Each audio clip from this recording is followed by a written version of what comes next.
Hello, I'm Justin Ross with Fluke Biomedical and RaySafe, and we're back with our Fluke Biomedical Infusion Pump Analyzer series. Today we're going to work with the Fluke Biomedical IDA-1S, and we're going to go ahead and hook up to an infusion pump and show you that setup and take a few tests, specifically a flow and occlusion test. So let's get going by starting talking about the things we're going to need to do this test. So on my desk here, you're going to see I have a 1 liter volume of pure distilled water. I have my bottle of micro 90 solution. I have 2 stopcocks. We'll cover why you might want 2 here later on. Since the IDA-1S is a single channel device, I need 1 drain line. And of course I'm going to need a collection canister. My IV test solution bag. And what I did is I just used a IV bag that I'd used on the floor. And I drained it out and slid it open and flushed this out really well. With clean water. Now I used some distilled water and flushed out that stuff, so I have that. I have a priming syringe. I have a syringe I'm going to use here to measure my micro 90. And then I have my test set for my infusion pump. This is going to change depending on what infusion pump you have. You're going to need to have the right cassette or IV tubing for that pump. So you're going to have to grab your service manual for your infusion pump and make sure that you have the correct cassette. Some infusion pumps require that you use a special calibration set. So make sure that you have the right set there. The one thing you see that I don't have on my desk is my operator's manual for my IDA-1S, and the reason is because I like to use the online version. So if you go to flukebiomedical.com, go to products, go to the IDA-1S, you can actually pull up the operator's manual right there in front of you. Alright, and that's the reason I like to do that, is because that way I make sure I always have the latest version of my manual. Also, while I'm there, I can also look for any helpful videos of how to set up my infusion pump or other devices. So, alright, let's start setting this up. So the first thing I'm going to do, before I make a mess, I'm going to put my collection canister in the drawer here on my desk. You always want your collection canister below the surface of your infusion pump. You don't want to be pushing fluid uphill. It's going to cause a back pressure on the line. So again, make sure your collection device is below the level of your infusion pump. Alright, now I will connect my drain line here to my infusion pump and put this right down here into my collection canister. There we go. Now I'm going to go ahead and I'm going to mix up my test solution. You should always use pure distilled water with micro 90. This ships with your IDA-1S, and if you follow the instructions on the bottle here, it says use 20 milliliters of micro 90 per liter of water. Alright, if you use this up, you can also purchase more through Fluke Biomedical.com or call your local rep.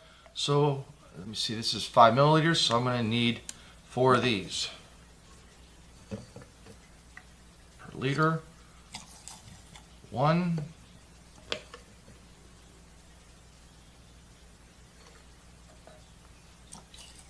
2,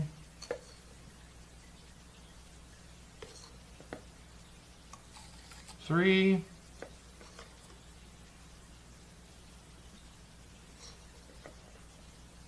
4. That makes 20 milliliters. Alright, set that off to the side. I put my cap back on this before I manage to spill it. And something else you might want is a nice clean rag, because if you're like me, you're inevitably going to drip water all over your test bench in this process.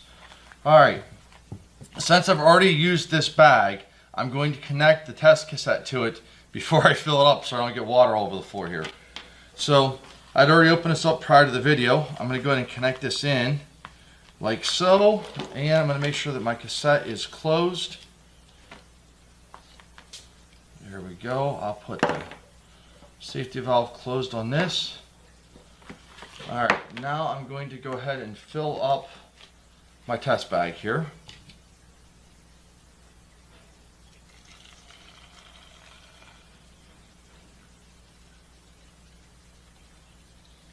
I don't want to overfill it so I don't make a mess. I can always add more later on.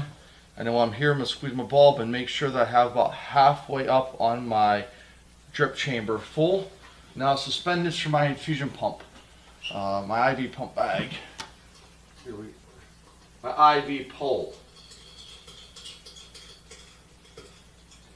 Alright, there we are. Now we're connected to our IV pole. Now the next thing I want to do is I'm going to follow the instructions on the bag that the cassette came in on how to prime the cassette. So in this case, I'm going to remove this safety clamp. I'm going to put this in my collection container, and I'm going to open this valve and allow the fluid to come in, turn it to make sure there's no air bubbles, and chase them back out and down the cassette, and close the valve. Alright, there we go. Now, let's talk about these stopcocks. You can use any stopcock, but this is the one that comes with the infusion pump, and I like these ones better. They have a little leader line that gives you a little bit of distance from your connection to the infusion pump to work the valve.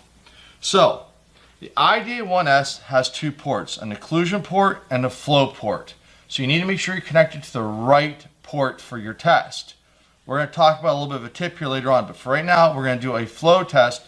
So I'm going to connect this stopcock to the flow port, like so. There we go. Now, my infusion pump. I also want to have my infusion pump on the same level as my infusion pump analyzer for the same reason. If I raise this up in the air, the pressure sensor in my infusion pump is going to be higher than the pressure sensor here.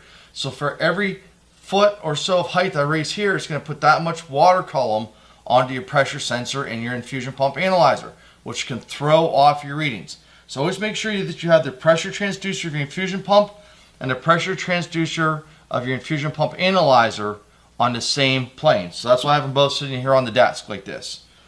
Alright, now I'm going to go ahead and connect my test cassette to my stopcock. And since I'm going to do a flow test, I want to make sure that it goes straight through that way. And then the next thing I want to do is I'm going to need a priming syringe. So I'm going to take my syringe and fill it up with some solution. There we go. Make sure there's no air bubbles in it. And I'm going to go ahead and connect it to the stopcock on my infusion pump analyzer, making sure that it's shut off. Alright. Get into those two later on.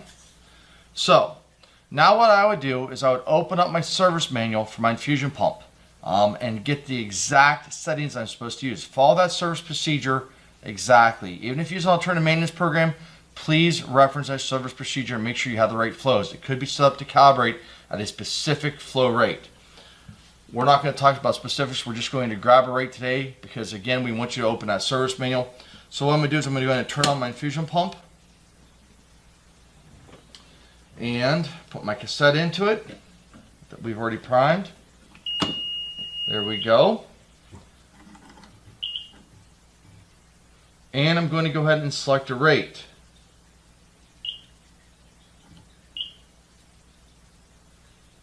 Alright, so for today, we're just going to select 150 milliliters an hour.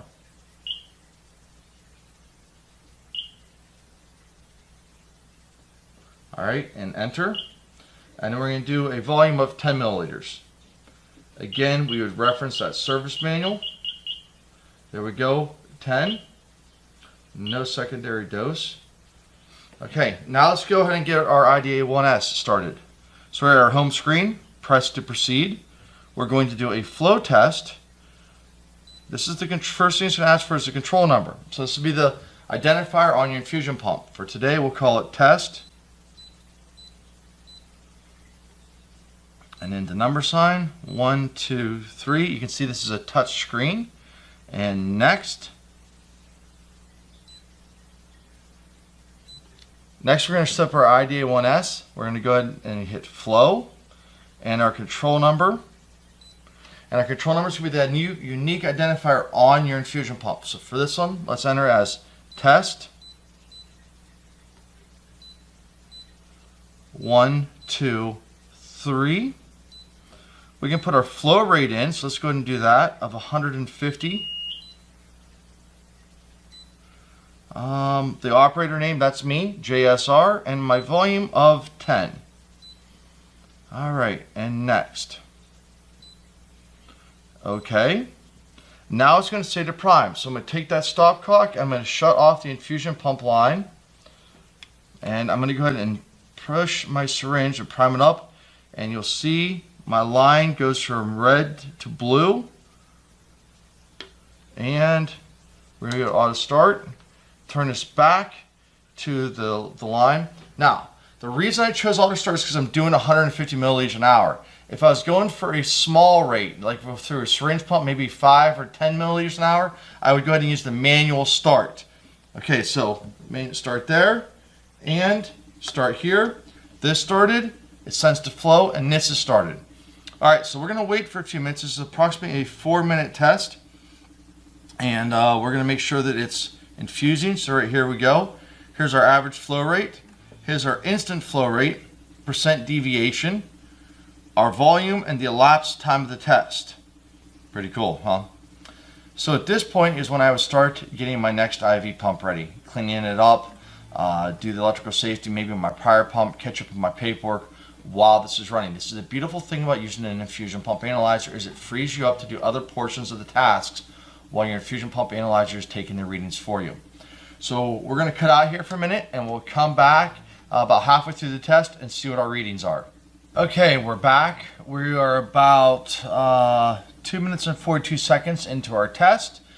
So far we have flowed 6.75 milliliters. And over here it says 7 milliliters. Oh, there, 7.2. So really close. This is a great way to check your test information as you're going. So we have our average flow rate of 152.82 milliliters. Our instant flow rate of 156, 2.02% deviation. So we're going to go ahead and sit here and let this test complete, and then we'll move over to our inclusion pressure test. All right, our test is wrapping up here. We're approaching the 10 milliliter volume limit we set, 9.71. So any second now we should alarm and complete. All right, our pump has finished, so we're going to go ahead and pause the pump and save our information here. So we're at 10.09 milliliters at 152 milliliters per hour. So we're going to go ahead and save that test information. And then the next thing we're going to do is move on to our occlusion test. What I'm going to do is I'm going to shut off my stopcock so I don't have any fluid come out. I'm going to go ahead and move my stopcock to the upper port for occlusion. Alright, and I'm going to disconnect my priming tube. So I moved my valve over to the priming tube to shut that off. Go ahead and close this so it stops alarming at me and reset. Now again, I'd reference my service bingo, but since I don't have it here, I'm just picking an arbitrary number. So I'm going to move my settings and my rate I'm going to drop way low. I'm going to drop down to 20 milliliters an hour. We'll go 30 since I overshot it. 30 milliliters an hour and hit enter, and we'll pick 20 milliliters. Again, we're going to do our occlusion test here. Enter. No, secondary. Alright, so now on the IDA we're going to go to occlusion, and our rate is now going to be 30. So we'll clear that and we'll hit 30 in. Next, disconnect pump from occlusion inlet and press 0. So what I did is I opened up the stopcock from that occlusion pressure port because we need to zero out that pressure transducer. So shut off the flow line. So now we're open to air and hit 0. Alright, connect pump to occlusion inlet and press start. So now I'm going to close that port. There we go. And I'm going to press start on the IDA and start on my infusion pump. And it's going to start to build pressure. Now I need my service manual again to see what pressure it should alarm at. So here we go. 0.6 psi, 0.7.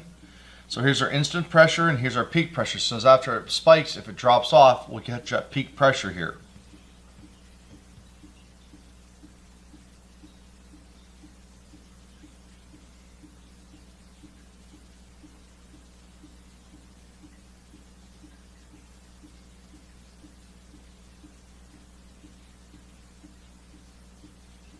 Again, for these occlusion pressures. The slower the flow rate, the better. That way you're not shoving so much fluid in it that you don't get an overpressure alarm before it actually trips. So you want it to have some time to build up nice and slow.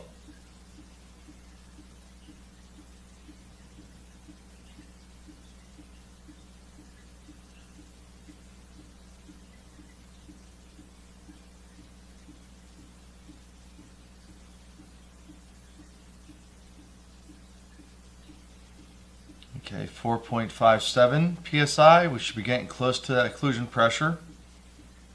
We're 1 minute and 16 seconds into the test.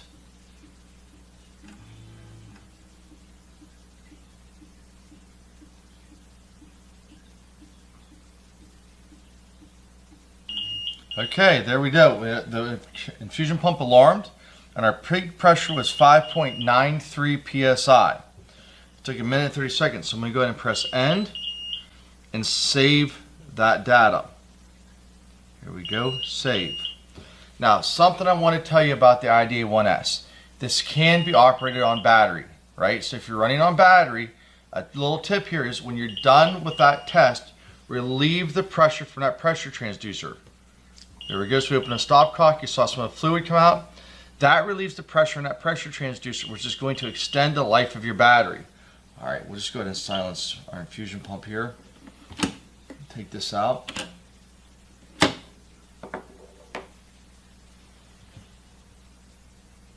All right, so now here's a bit of a tip or trick for you. Something I like to do when I'm testing my infusion pumps. It takes a lot of time to connect and disconnect these ports on here. So what I like to do is I like to get a second set, right? I'm in the second IV bag. And onto this set, what I would do is I go ahead and run one for my flow and run one for my occlusion.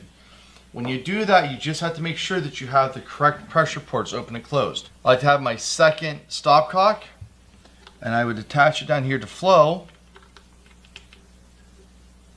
like such. And I would go ahead and put my priming syringe on this one, because this is the one you have to prime. And I'd run a second tubing set into here. And then you just have to make sure that you have the correct tubing set. It's pretty easy to figure out when you don't, because it's going to occlude in a big hurry and not have a flow, or vice versa. So this is a nice little trick that you can do. Run 2 sets. Maybe they label the cassettes, put a tag on it so you know you have the right one in here, one that would say flow, one that says occlusion. Then you're not connecting and disconnecting and getting fluid all over the place. You're simply just changing out the cassette for the test.